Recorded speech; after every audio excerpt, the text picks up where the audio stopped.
Something I witness often as a healthy habit mentor are people trying to up-level their skills, advance their careers, and improve their lives, but they are wasting energy on the wrong actions and they aren't moving forward. What those of us who feel stuck need is a reliable set of practices for awakening our greatest potential and abilities. Today, I'm going to show you 6 powerful systems that create your high performance habits. If you're new to the show, welcome. My name is Valerie Levine, and I have a 5-1 profile in human design. The 1 translates to investigator, meaning I deep dive into topics that light me up. One of the things that really empowers me is helping other women reach their greatest potentials. And I do this through my mentorship and coaching services, as well as through this podcast. One of the ways I investigate is through reading books, mostly nonfiction. This helps me to create the best tools, programs, episodes, and more for my audience, as well as for my clients. I just finished reading High Performance Habits by Brendon Burchard, and I needed to share it on this podcast with you. I've done a few of these style episodes on the show, on this podcast, featuring some other really amazing books like Atomic Habits, Limitless, Grit, and the 4 Tendencies. I'm going to link to the books and everything else you need from this episode on the show notes page for this podcast, which is available at ValerieLevineLife.com/221. In these episodes, my intention is to share some of the key takeaways from the book, inspire you to also purchase the book to read it for yourself, and also to share with you how I apply these learnings with my coaching offers. There are currently 3 ways to work with me. The first is through my one-on-one Make a Habit mentorship program. This is a customized and intimate container where we work together and deep dive into our specific habits. You can get all the details on the mentorship program at ValerieLevineLife.com/mentorship. The second way to work with me is in our Healthy Habits membership. This is a virtual community where we learn, we grow together through our habits, and it also features special monthly trainings and workshops. You can find more information on this at ValerieLevineLife.com/membership. And lastly, I host a 21-day healthy habit challenge, which runs about 3 to 4 times a year. And I am going to say that it will probably change soon. So you want to get on this when you're listening to this. The challenge is kind of like this backstage pass into the monthly coaching program, as well as some extra support from me within those 21 days. So our next challenge is coming up, and I urge you to join the waitlist today. It's at ValerieLevineLife.com/challenge. All right, let's get back to the book.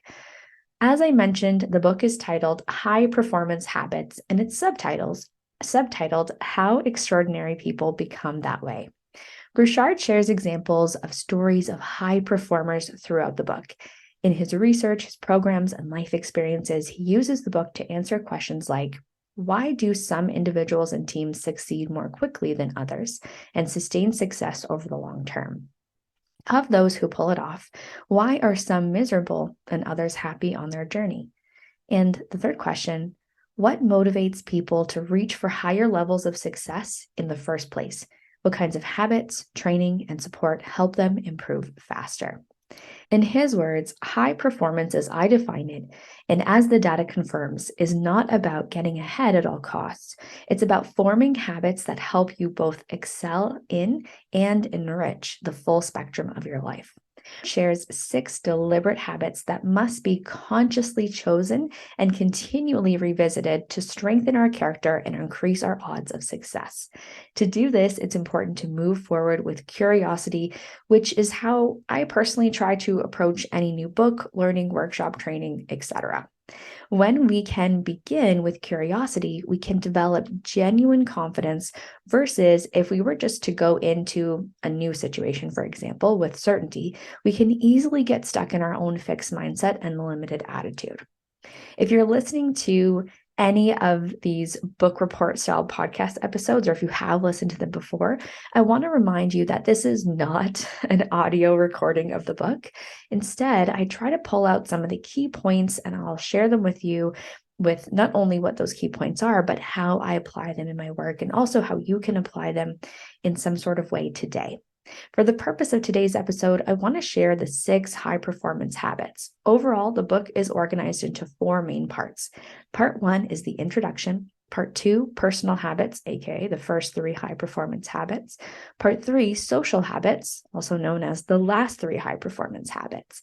And part 4 is all about sustaining success, otherwise known as the conclusion, and a few extra notes on things to consider and look out for when taking action. While I am going to focus on the habits themselves, I agree with something else Burchard mentions in the introduction of the book. He says to focus on implementing one of these habits at a time. And even with the focus on solely one of the habits, you will start to see how the other 5 habits improve and expand without any specific action to them. This is true for all of our good and bad habits because, as you know, not all habits are created equal. When you start to improve one area of your life, the other areas elevate in response.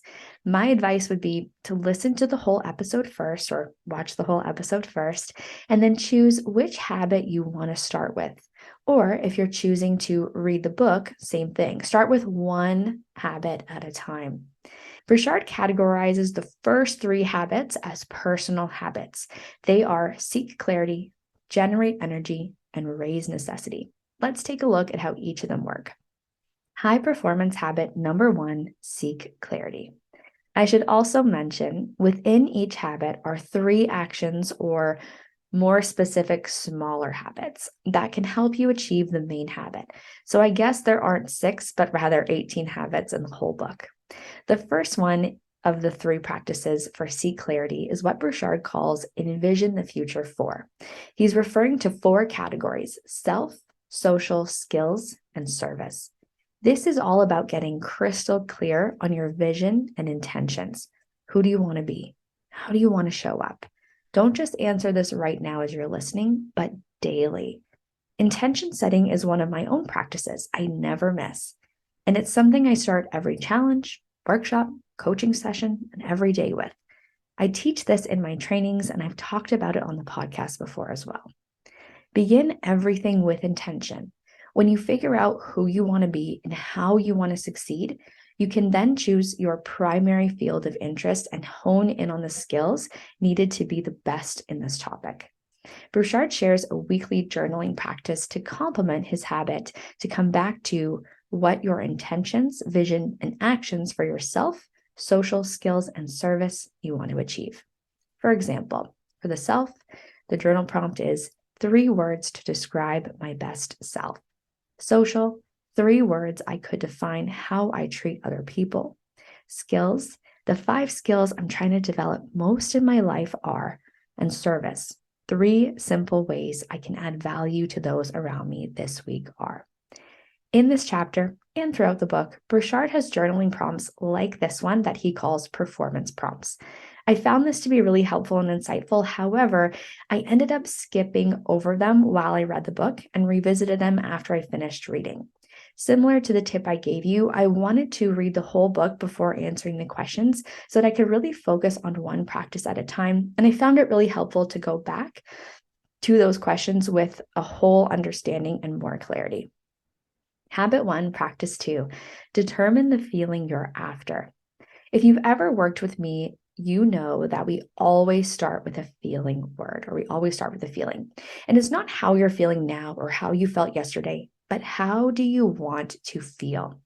I was so thrilled to read this chapter of the book because I know, and my clients know, how powerful this practice is. When you can choose a feeling word, you can make more intentional choices throughout the day. And this helps you connect to that feeling. It's one of the simplest steps with one of the greatest impacts. Habit 1, practice 3 is define what's meaningful. While some parts of the book felt a little repetitive, I also understand that all of these habits are closely related, which is another reason why focusing on one habit can positively impact the others. With this practice, Burchard emphasizes alignment and says, achievement is not your problem, alignment is. Ugh, just got goosebumps. All of us have achieved goals in the past, but were these goals meaningful to us? Part of seeking clarity is understanding and following our passions. With passion, we have the motivation to execute. Growth is another huge motivator. When we can see our growth or how our impact grows, we are more likely to continue those efforts. Contribution is a huge part of success for many people. All of those pieces that I'm mentioning here will be different for each of us. Our passions, growth, and contribution are unique to us personally. Understand what those mean to you, because passion plus growth plus contribution equals personal satisfaction. This gives meaning to us and our lives. What else? Feeling like our lives make a difference, which is known as coherence. When we have these things and connect to these parts, we have meaning. If you're listening to this, you are a woman making an impact, and hopefully not just any impact, but a meaningful one. Define your passion, acknowledge your growth, identify your contribution, and recognize your coherence to gain clarity in your meaning. High performance habit number 2 is generate energy. One of the most common complaints I hear from women working with me is that they lack energy or they're seeking more energy.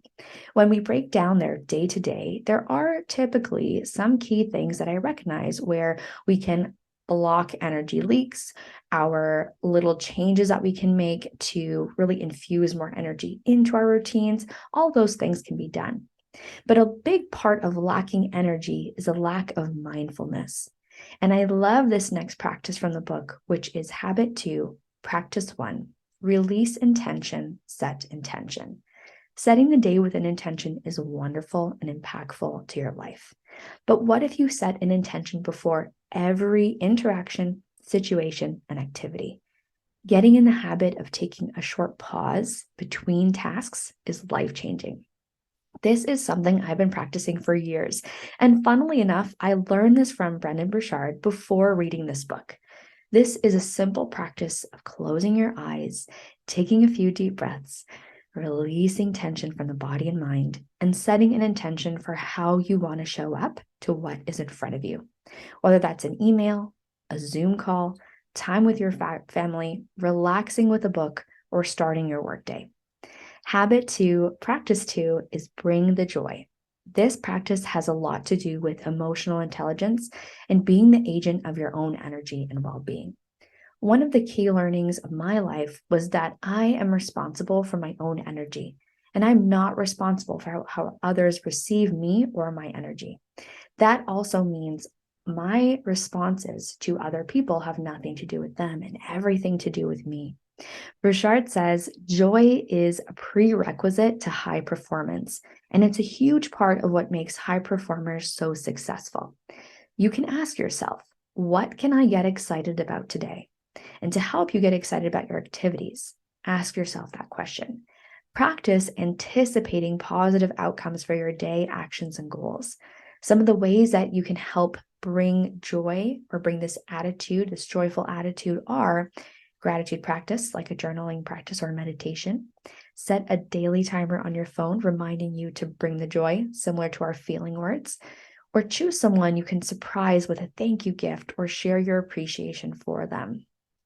Habit 2, practice 3 is optimize health. I am no stranger to an overwhelming schedule and an endless task list.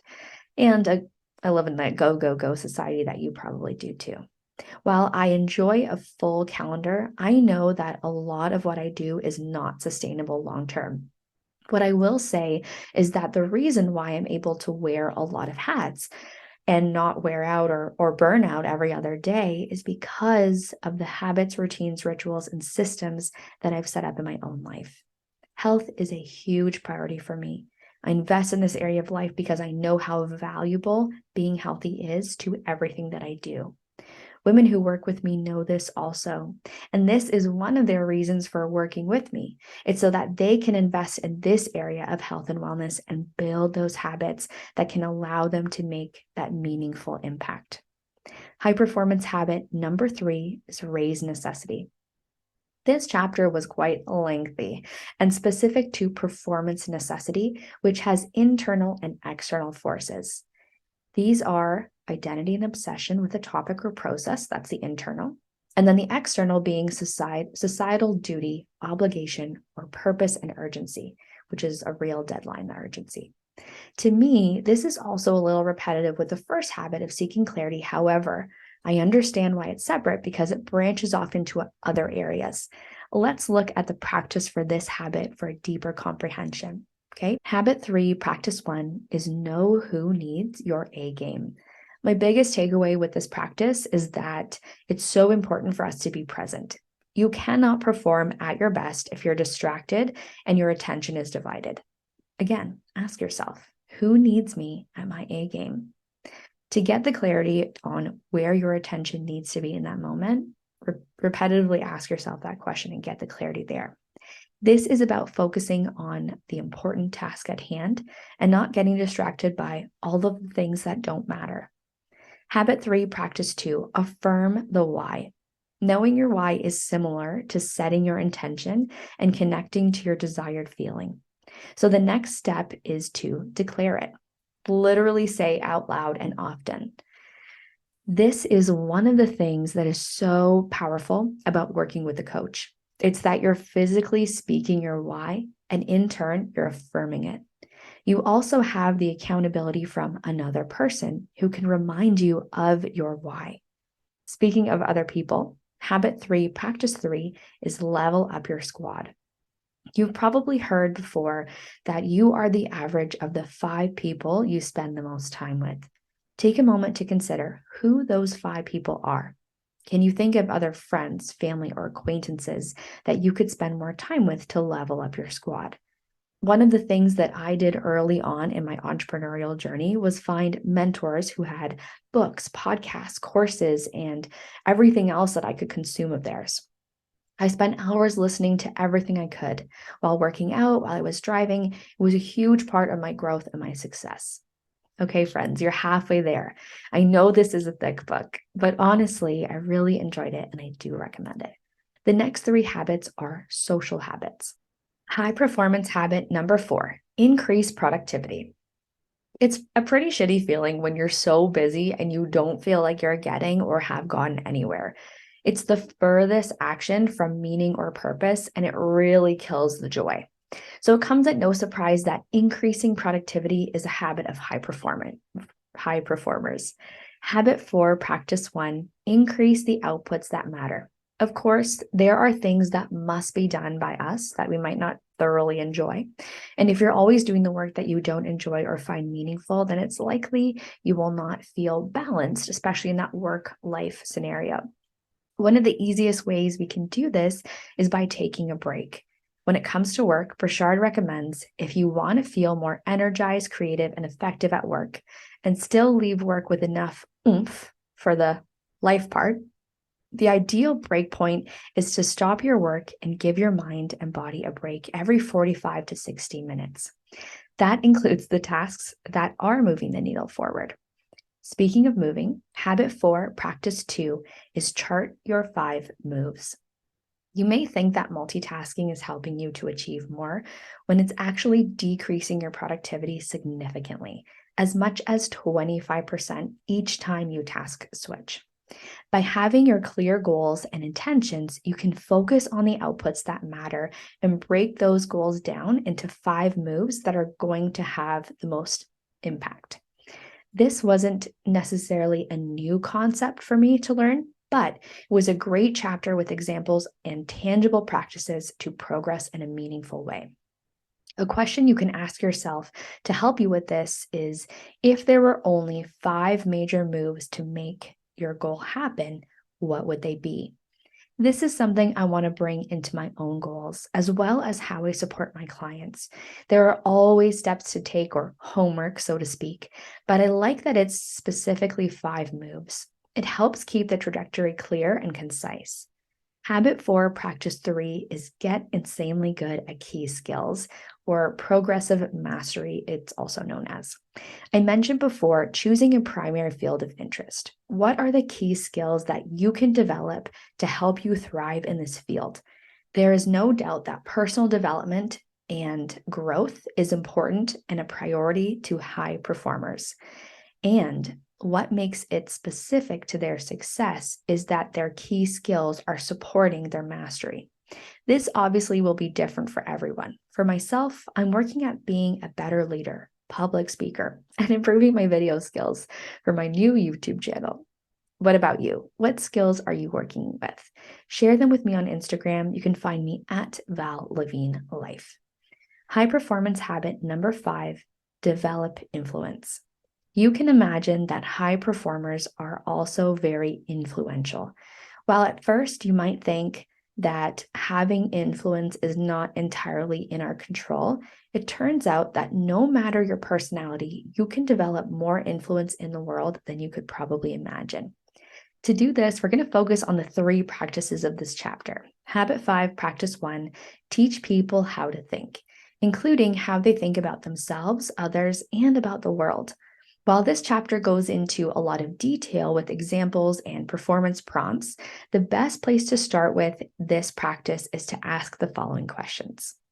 How do I want my team, my audience, my clients to think about themselves?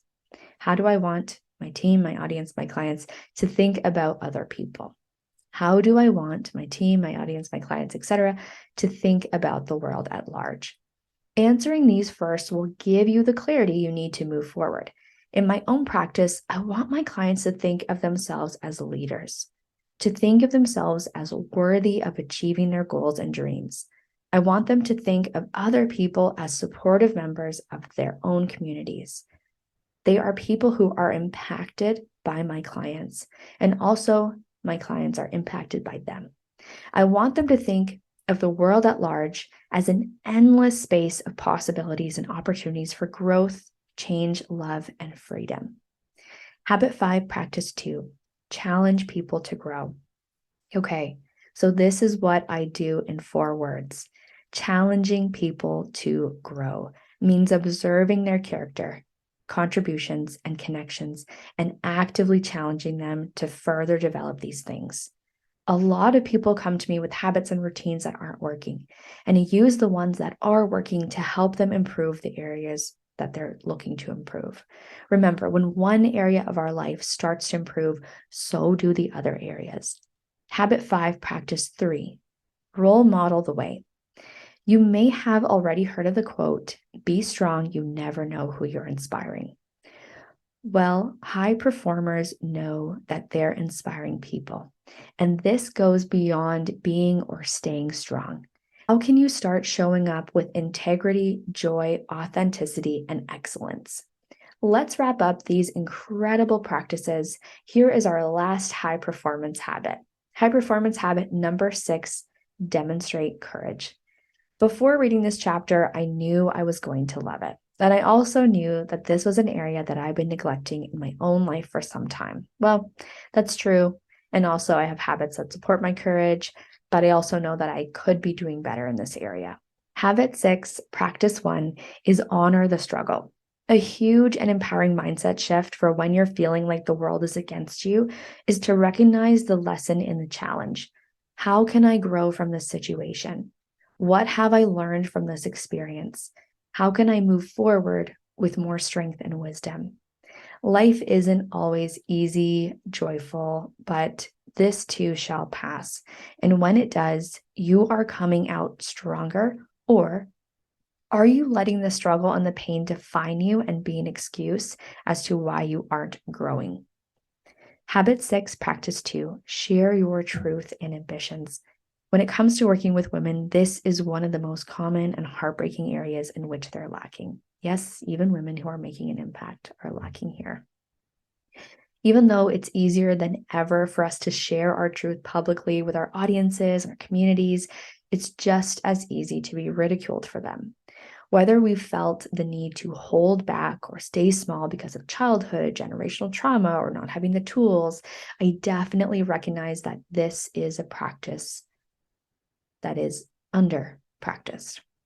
And if there is one thing that I have learned from hosting this podcast these last few years, it's that your voice, your story, and your truth matter.